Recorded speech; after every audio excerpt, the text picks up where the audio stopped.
So how do you know if a treatment is working?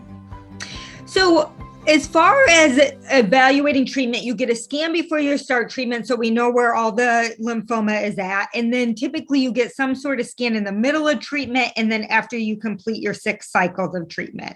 Or for early stage disease, sometimes patients will get less than 6 cycles. But so we get scans to make sure it's working. So you can tell by those if things, how much has gone. Hopefully all of it has gone by the end. Occasionally, patients that had a lot of symptoms that start with their symptoms will go away and then they'll start coming back. This is less common because the majority of patients do respond to chemotherapy. It's less common to get patients who are what is called refractory, meaning they don't get any response to therapy.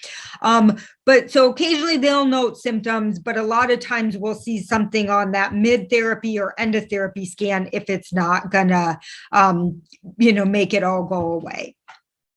So if a treatment doesn't work, what happens then?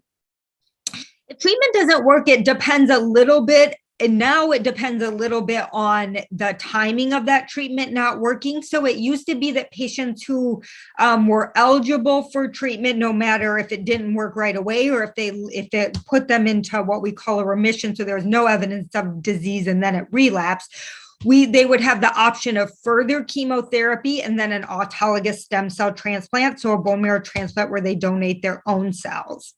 If they weren't in a good enough health, or if they were not, to do that, you have to donate your own bone marrow cells. And as we age, we make less bone marrow cells. So once you reach a certain age, your body can't produce enough cells to donate to a transplant.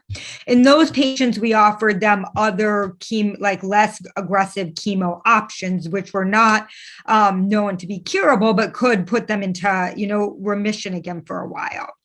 More recently, there's been the chimeric antigen receptor T cell therapy that I mentioned, where you actually donate your own T cells. So your lymphoma is of your B cells. Your T cells are in another immune cell that should recognize that lymphoma is bad and attack it, and they're not functioning properly. So you donate your own T cells and they're sent off and re-engineered to target a protein on the tumor. Then you get those cells back. And they're meant to, target the lymphoma and kill the lymphoma cells. So that is now an approved therapy for patients who don't achieve a remission, whose first chemo doesn't work, or if they relapse within a year of completing chemo. So that's a possibility. The chemo and transplant's a possibility, or there's other approved therapies now that can be given in the second or, as second options or third or later options, which have been shown to keep patients in remission for a while. Dr. Maddox, you touched upon this a moment ago, but what are the approaches if a patient relapses?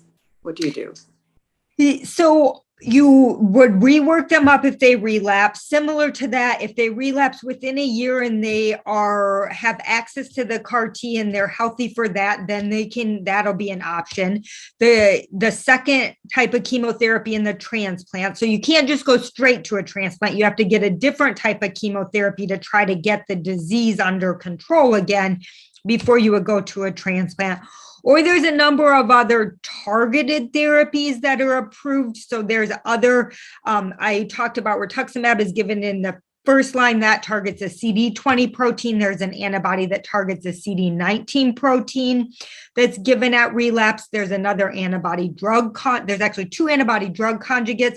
So an antibody that targets a protein on the cells that's attached to a chemo that's given, or there's different chemotherapy and then even some oral therapies. Okay, so there's a lot of different options available for people. Correct. And there's always clinical trials. So there's always, the option to find something where we're studying some of these newer therapies or therapies in combination.